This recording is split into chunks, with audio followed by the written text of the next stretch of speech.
Então, vou mostrar para vocês um exemplo de como estudar física a partir do raciocínio indutivo. Nós veremos que ele é mais longo e trabalhoso.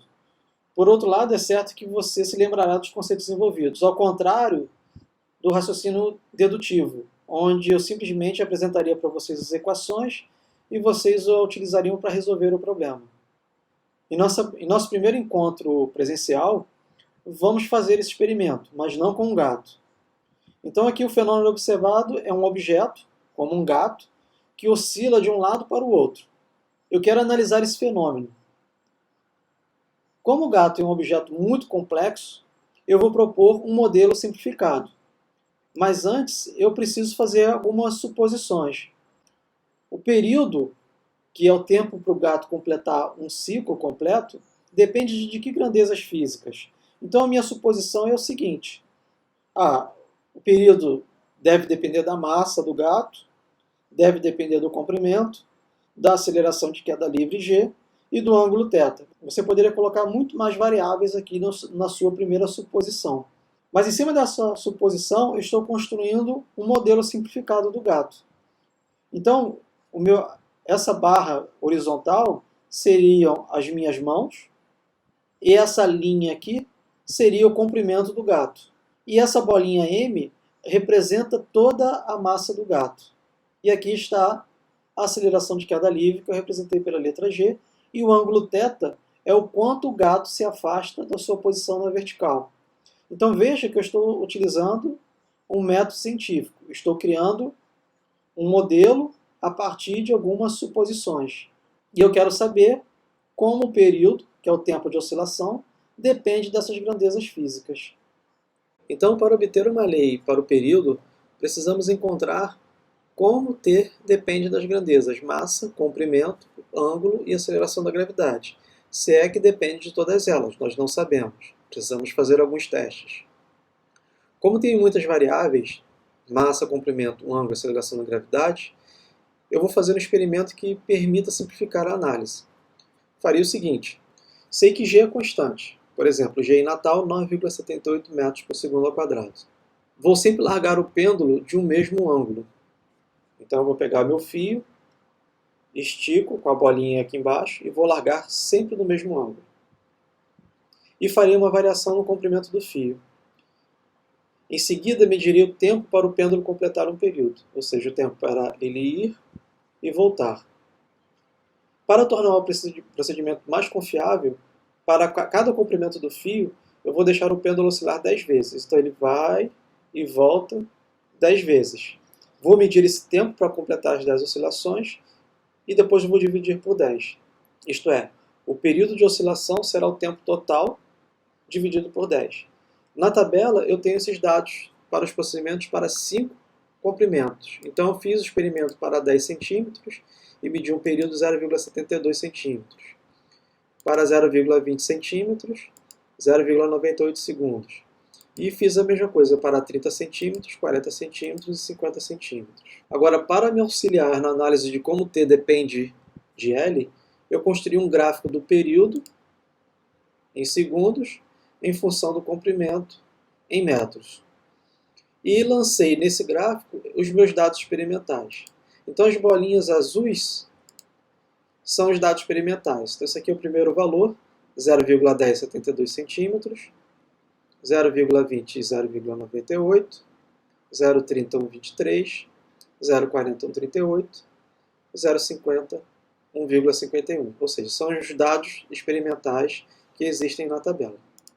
Eu vejo que a função matemática que passa por cima de todos os pontos, ou se aproxima o melhor possível de todos esses pontos experimentais, que é chamada uma função de ajuste, na verdade é uma raiz quadrada.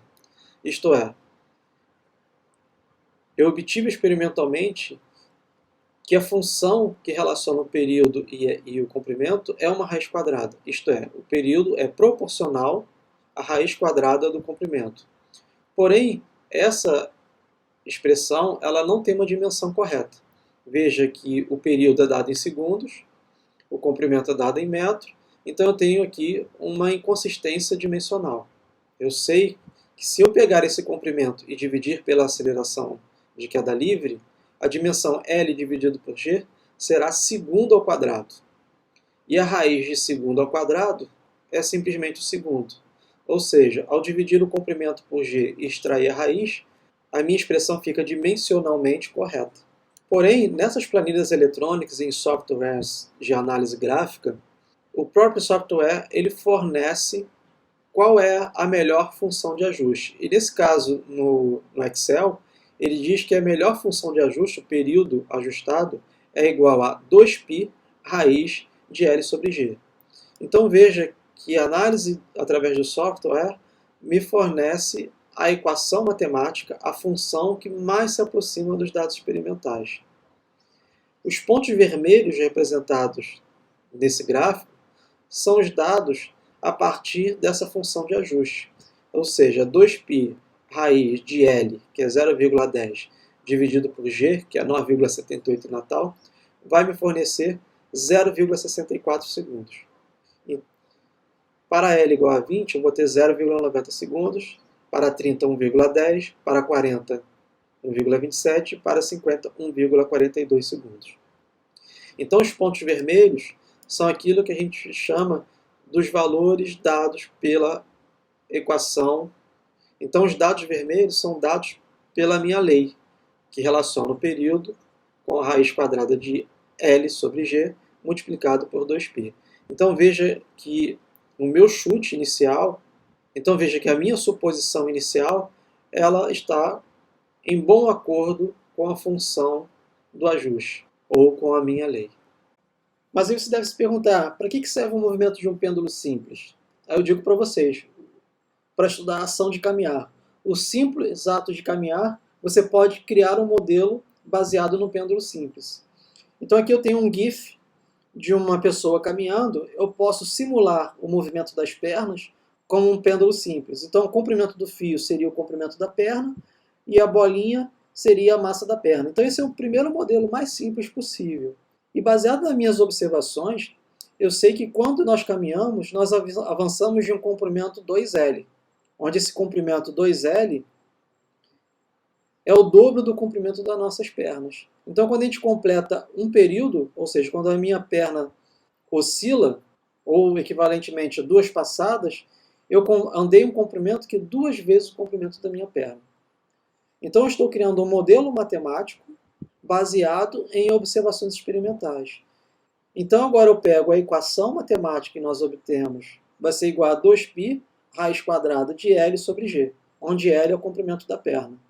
A velocidade média ao andar vai ser simplesmente o comprimento total, que seria igual a 2L, dividido pelo período. Substituindo a expressão do período na expressão da velocidade, enquanto que a velocidade é 1 sobre raiz de π, raiz de L vezes G.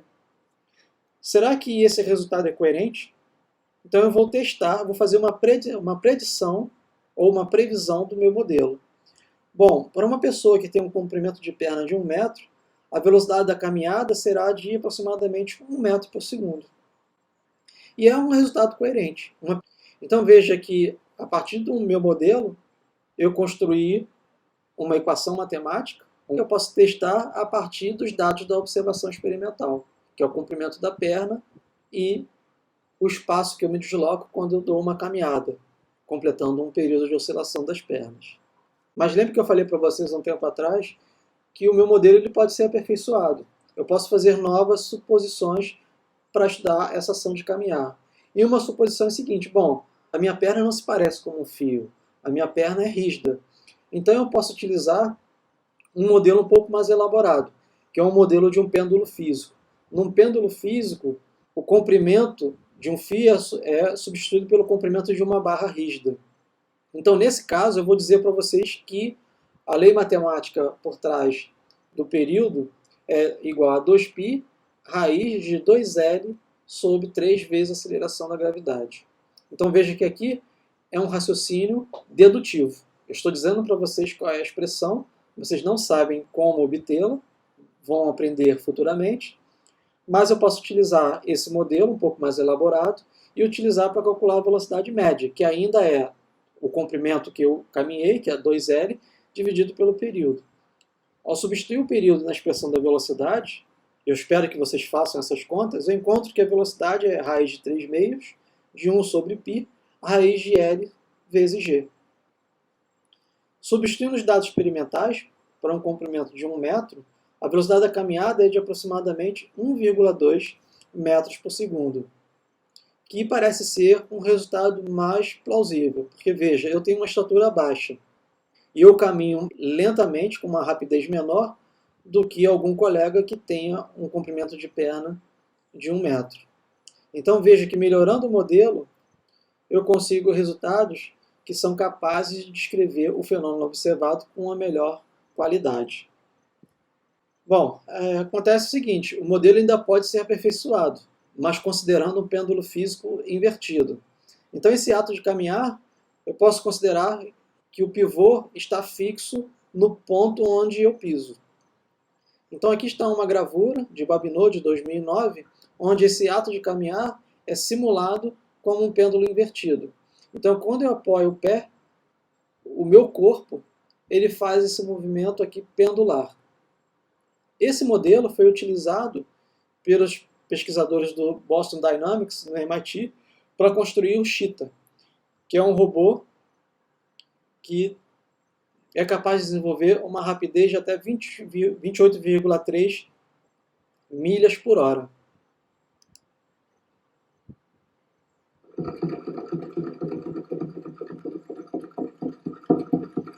Então veja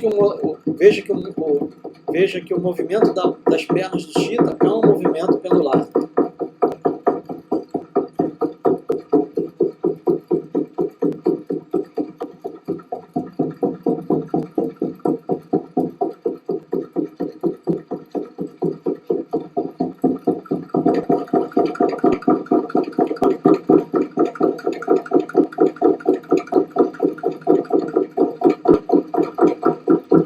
Então depois eu vou deixar vocês assistirem esse vídeo completo, mas gostaria de finalizar essa aula dizendo o seguinte, que movimentos como esse são utilizados em algoritmos simplificados para controle, estimação e aprendizado de máquina.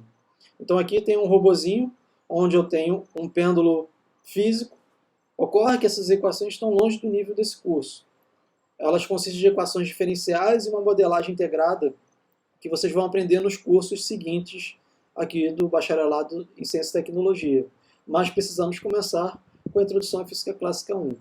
Nesse slide vocês podem encontrar algumas referências sobre essas simulações de aprendizado de máquina, caso queiram dar um passo à frente.